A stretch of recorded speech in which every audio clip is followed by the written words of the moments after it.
Ο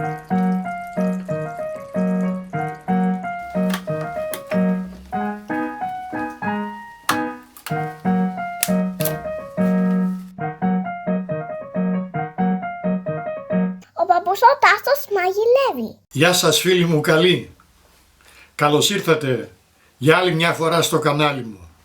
Κάθε πράγμα στον καιρό του και το φθινόπωρο κάνουμε τουρσί. Τώρα που έχουμε ακόμη αυθονία λαχανικών, αλλά και τα πιο πολλά βρίσκονται στο τέλος τους, είναι ίσως η καλύτερη περίοδος να τα αξιοποιήσουμε. Θα σας δείξω σήμερα πώς θα κάνετε τουρσί.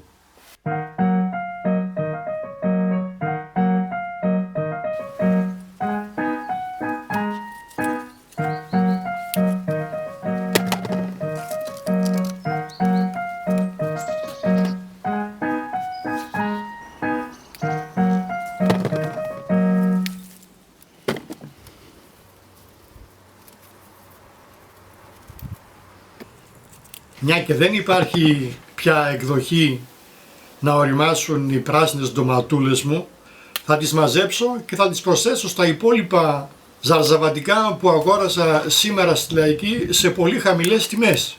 Έτσι δεν θα πάει τίποτα χαμένο.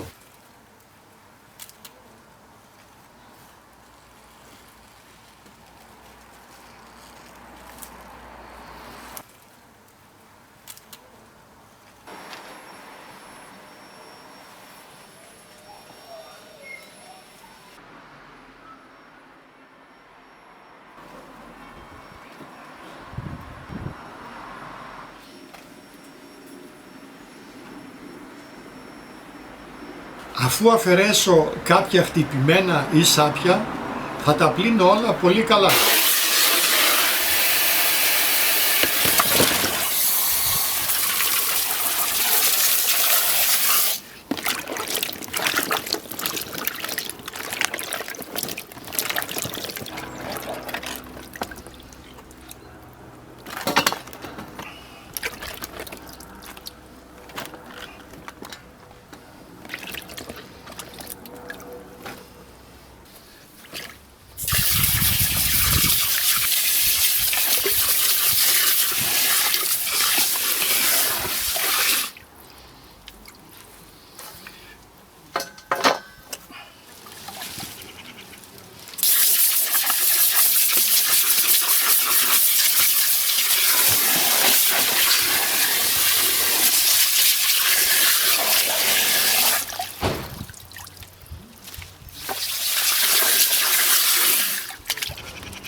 Θα ξεκινήσουμε βράζοντας πρώτα την άλμη. Ανάλογα πόσο τουρσί θα κάνετε, θα χρειαστείτε και την ανάλογη άλμη. Εγώ θα σας δώσω τις αναλογίες για 1 λίτρο. Από εκεί και πέρα κανονίζετε. Θα ρίξουμε στην κατσαρόλα τη ζάχαρη, το αλάτι, πάντα χοντρό αλάτι θαλασσινό, το ξινό, κιτρικό οξύ ή λεμόν του ζου, εγώ έτσι το ξέρω από το χωριό μου, το ξύδι, λευκό ή κόκκινο δεν παίζει ρόλο, και το νερό. Αυτό τώρα θα το βάλουμε στη φωτιά και μόλις λιώσουν ζάχαρη και αλάτι θα το αφήσουμε να βράσει για 1 λεπτό, δεν χρειάζεται παραπάνω, και το αφήνουμε στη συνέχεια να κρυώσει.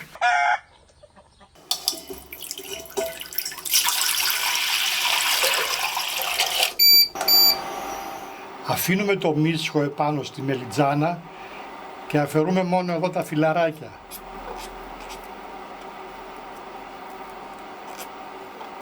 Έτσι. Σε νερό που βράζει θα ζεματίσουμε τις μελιτζάνες. Θα τις αφήσουμε μέσα έτσι να μαλακώσουν λιγάκι, γύρω στα 5 λεπτά, θα σας πω σε λίγο. Θα βάλω από πάνω ένα πιάτο για να είναι μέσα στο νερό. Το έβαλα πάνω για βάρος, για να κάθονται οι μελιτζάνες κάτω. Ελέγχουμε να μην τις παραβράσουμε, θέλουμε έτσι να μαλακώσουν λιγάκι, εκεί γύρω στα 5 λεπτά στο νερό που βράζει.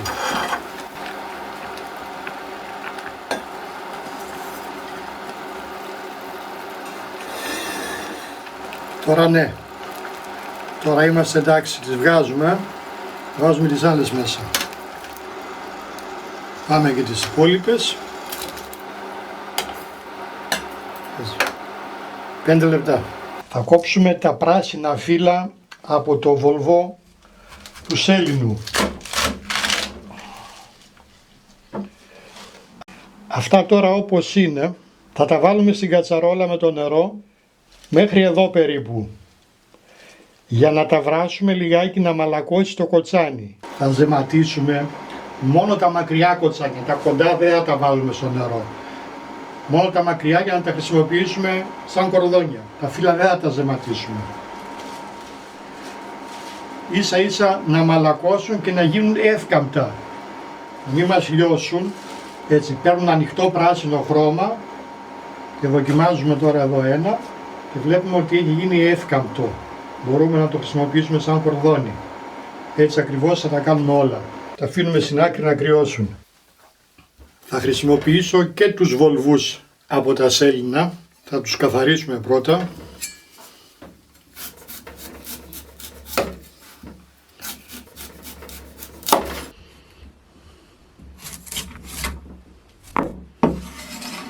Αφού το καθαρίσαμε θα το κόψουμε σε μικρότερα κομμάτια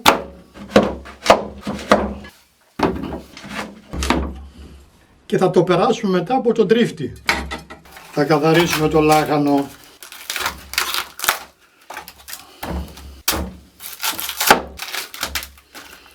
Πάρα πολύ ωραία.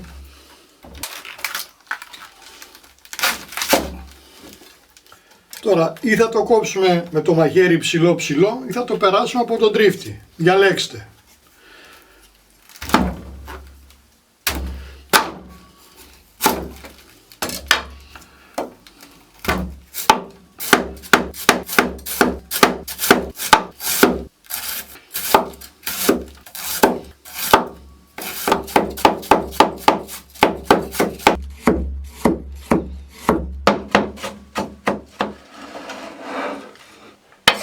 Έτοιμο το λάχανο.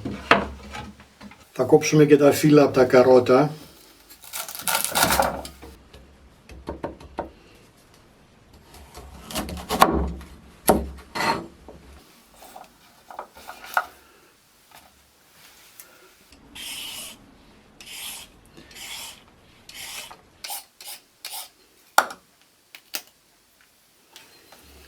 Πάνε και τα καρότα. Τα καρότα θα τα περάσουμε από τον τρίφτη, από το χοντρό.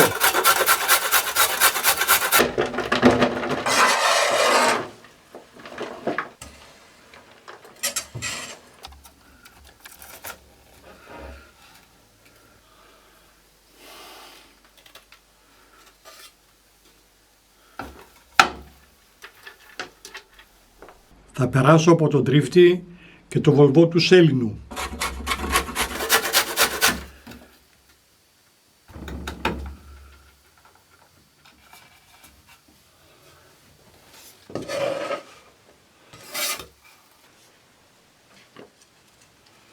Θα ψιλοκόψουμε και πράσινα φιλαράκια από το σέλινο για να δώσουμε χρώμα φυσικά, αλλά και γεύση.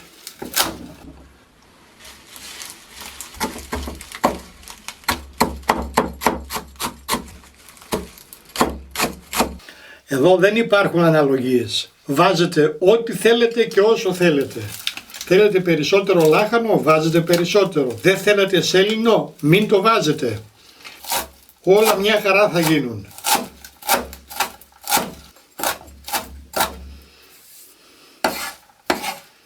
Δεν χρειάζεται να βάλουμε παραπάνω γιατί έχουμε βάλει και το βολβό. Το βάζουμε τώρα πιο πολύ για χρώμα.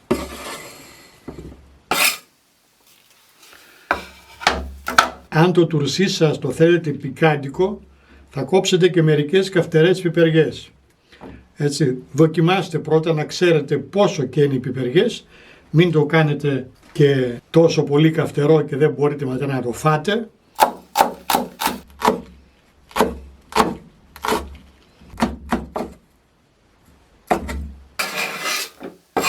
Σκορδάκι, όσο θέλει ο καθένας.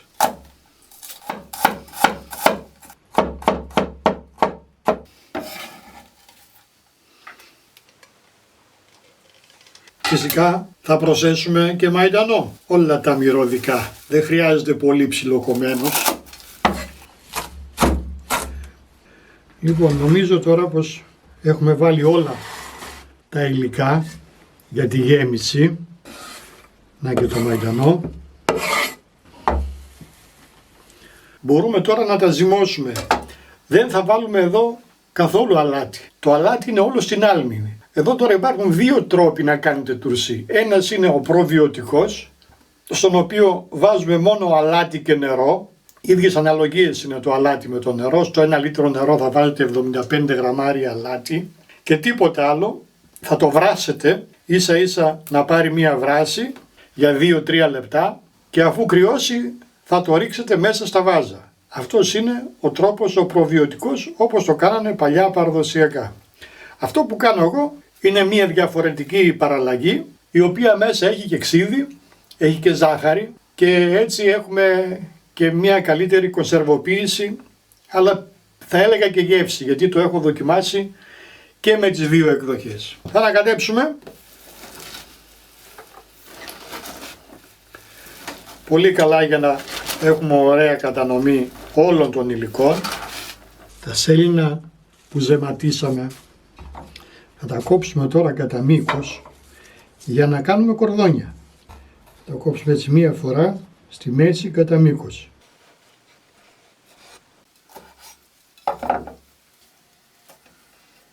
Έτσι. Αυτό το κόβουμε εκεί, αυτό το αφήνουμε σύμμετρη. Ορίστε. Κορδονάκι με φούντα. Ωραία, ωραία.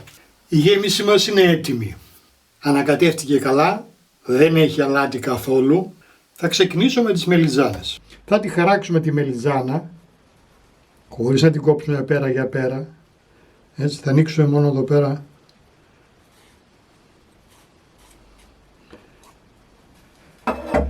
Έτσι.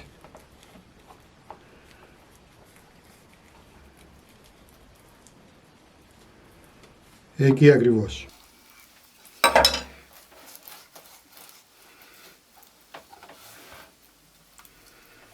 Θα πάρουμε τώρα εδώ από τη γέμισή μας και θα τη γεμίσουμε. Όση χωράει. Όσοι μπορούμε να χωρέσουμε μέσα.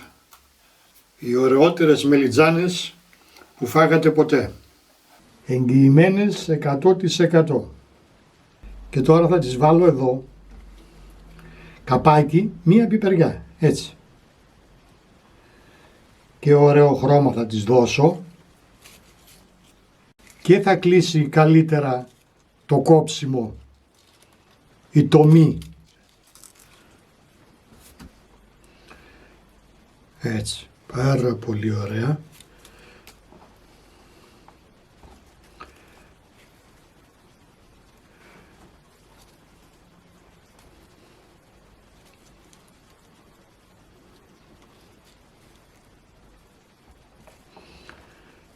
Έτσι ακριβώς. Θα το κάνω και με τις υπόλοιπες, προσθέτοντας και άλλα χρώματα και επανέρχομαι. Αφού λοιπόν έχουμε γεμίσει τις μελιτζάνες, τις έχουμε δέσει με τα σέλινα, θα ρίξουμε πρώτα κάτω-κάτω μία στρώση από τη γέμιση. Έτσι ένα στρώμα. Και τώρα θα παίρνουμε τις μελιτζάνες μας και θα τις τοποθετούμε τη μία δίπλα στην άλλη όσο πιο σφιχτά μπορούμε.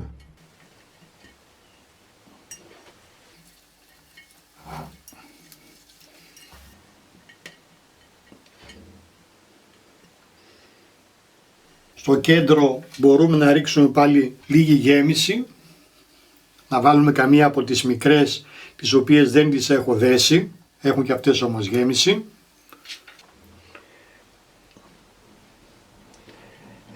Τις πιέζουμε λιγάκι να μην υπάρχουν κενά. Γι' αυτό το λόγο συμπληρώνουμε πάντα και λίγη από τη γέμιση.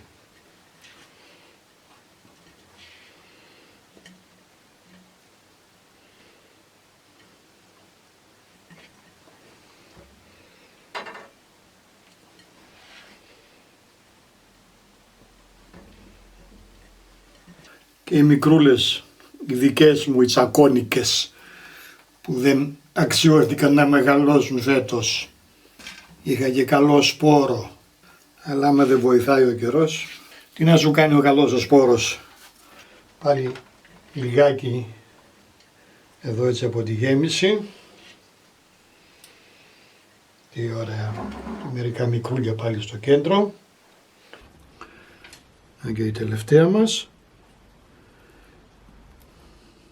Θα πάρουμε σέλινα φύλλα, αυτά που δεν τα έχουμε ζεματίσει, και θα τα βάλουμε από πάνω σαν καπάκι. Μπορούμε να βάλουμε και μία πιπεριά αντί για αυτό. Εκεί πάνω.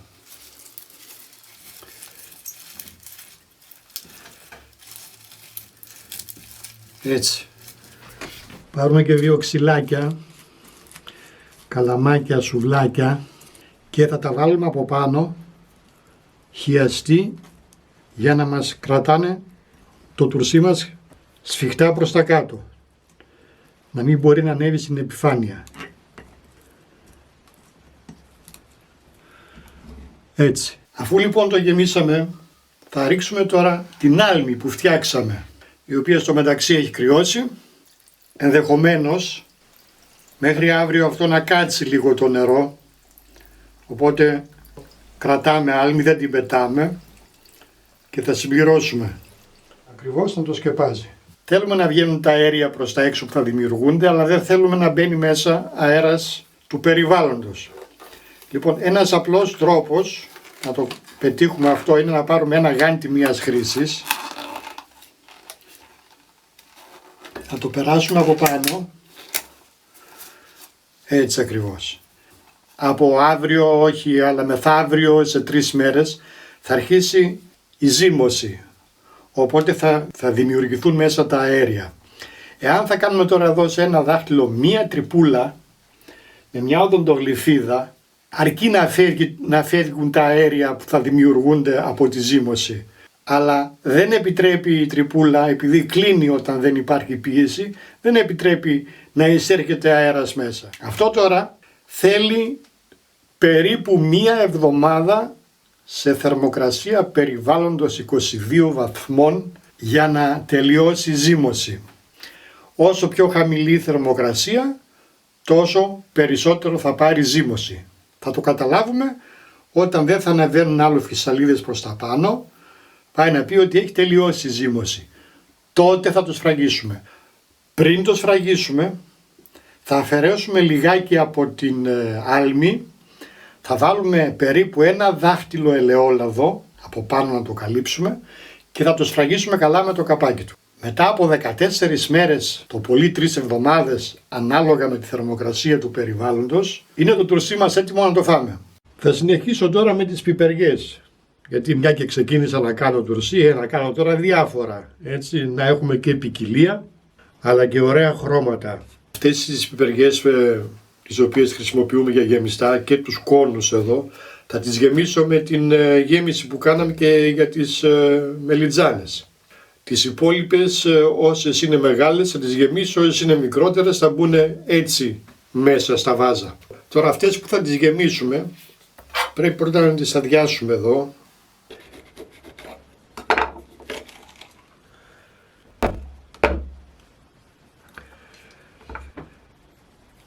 Θα κόψουμε εδώ πέρα να φύγουν οι σπόροι.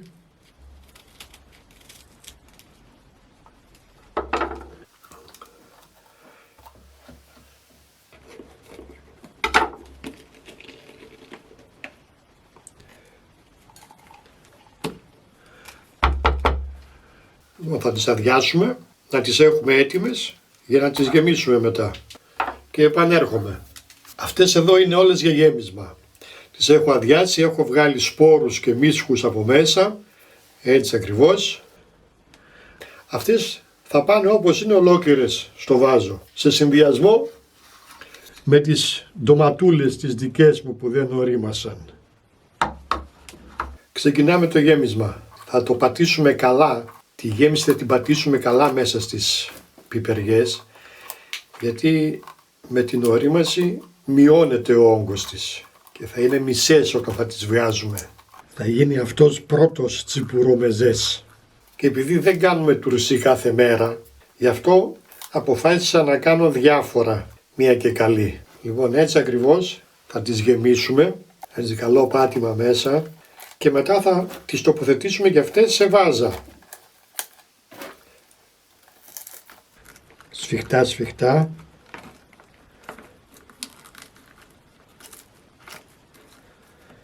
Έτσι, μια χαρά. Τέλεια. Πάμε να γεμίσουμε το βάζο μας τώρα με τις πιπεριές. Και επειδή δεν χωράει το χέρι μου μαζί με την πιπεριά, θα την πιάσω εδώ πέρα με το πιαστράκι, την βάλω μέσα, χωρίς καπάκι, εκεί, έτσι.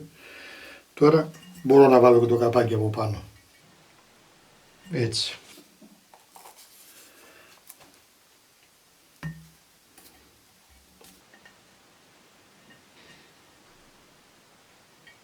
Βάλουμε και μια λεπτή εκεί ενδιάμεσα για να είναι σφιχτά μέσα στο βάζο.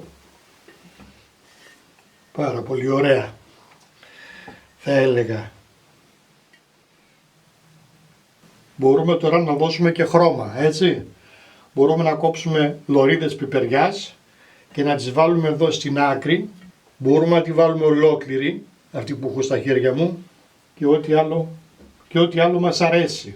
Εδώ αφήνουμε τη φαντασία μας να εργαστεί. Επειδή έχουμε πράσινο, τώρα θέλω να δω λίγο κίτρινο. Έτσι ακριβώς. Κάτι μικρά κομματάκια πιπεριές που έχουμε εδώ πέρα που έχουν περισσέψει, τα κόβουμε και αυτά εδώ έτσι ψηλά ψηλά και τα ρίχνουμε εκεί μέσα στο κέντρο που έχει κενό, για να το γεμίσουμε καλά καλά το βάζο μας χωρίς κενά. Σφήνωσα και μία ανοιχτόχρωμη, μία κονική στο κέντρο για να είναι σφιχτές. Σας το δείχνω σε λίγο έτοιμο. Λοιπόν, το γέμισα το βάζο. Όσο μπορούμε τα πατάμε μέσα καλά. Είναι έτοιμο γι' αυτό να το γεμίσουμε με την άλμη. Άρα έχουμε κι άλλα.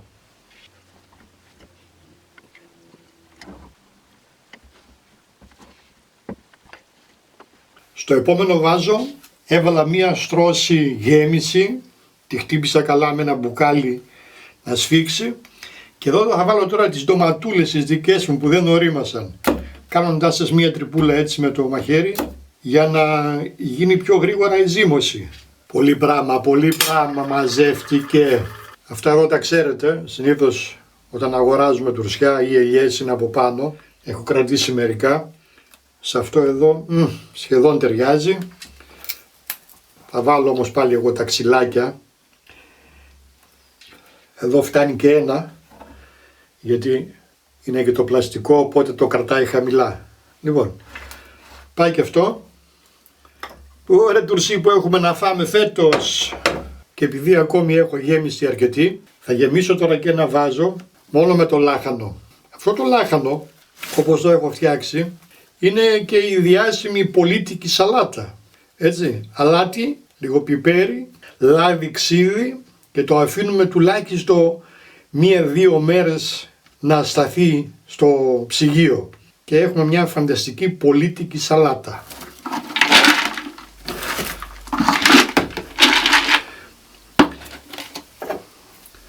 Επειδή το λάχανο είναι φρεσκοκομμένο, θα το χτυπήσουμε με το μπουκάλι.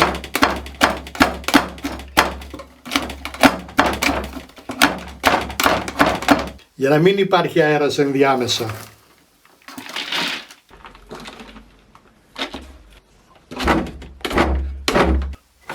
Χαμός γίνεται εδώ.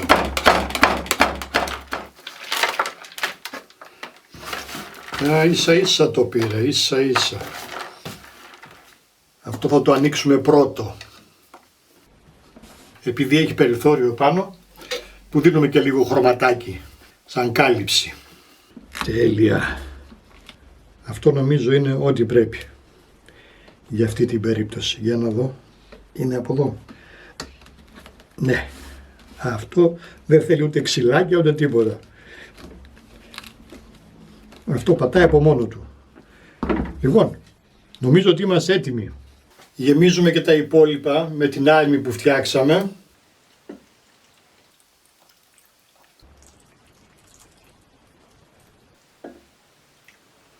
Πάρα πολύ ωραία. Όπως είπαμε και πριν, θα τα κλείσουμε με ένα γάντι μίας χρήσεως. Για εγγραφή, από εδώ, έχει ένα κοκοράκι, πατήστε πάνω και θα ανοίξει η εγγραφή. Πατήστε και το καμπανάκι και κάθε φορά που θα ανεβάζω καινούριο βίντεο θα παίρνετε ειδοποίηση. Να είστε καλά φίλοι μου. Ώσπου να τελειώσει η ζύμωση, όσο και αν πάρει αυτό, 5 μέρες, 10, είναι ανάλογα τη θερμοκρασία.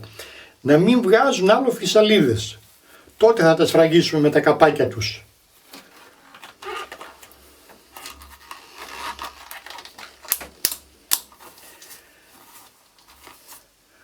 Μπορείτε να βάλετε και άλλα χρώματα γάντια αν θέλετε. Δεν είναι ανάγκη να βάλετε τα ίδια.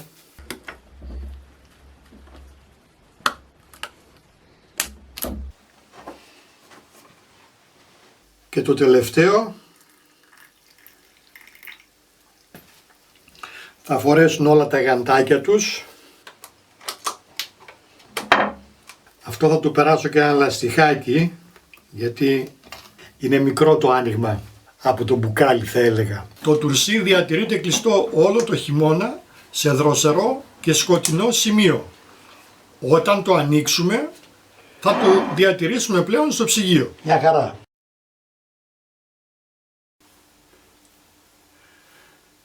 Πώς σας φαίνεται, αυτό έχει ξεκινήσει την τρίτη ημέρα. Την τρίτη ημέρα άρχισε ο βρασμός και δημιουργούνται μέσα τα αέρια τα οποία ανεβαίνουν προς τα πάνω και φουσκώνουν τα γάντια. Αυτό που σας έλεγα. Τώρα είναι η στιγμή, το άφησα εγώ επίτηδες έτσι για να σας το δείξω. Τώρα θα κάνουμε μια τρυπούλα σε ένα δάχτυλο με μια οδοντογλυφίδα για να μπορεί να ξεθυμένει το τουρσί και να εξέρχονται τα αέρια. Η θερμοκρασία σταθερή στους 20 βαθμούς.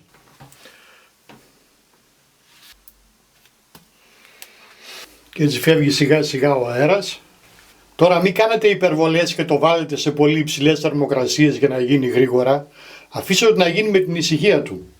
Καλού κακού βάζουμε κάτι από κάτω, μήπως με τη ζύμωση ξεχυλήσουν, να μαζέψουμε τα υγρά. Λοιπόν, επειδή τώρα εγώ δεν μπορώ να περιμένω πότε θα οριμάσουν αυτά για να σας τα δείξω, αν θέλετε μπείτε κατά καιρούς στην παρέα του παππού Τάσου στο Facebook, θα ανεβάζω εκεί φωτογραφίες, ίσως και κάνα μικρό βίντεο.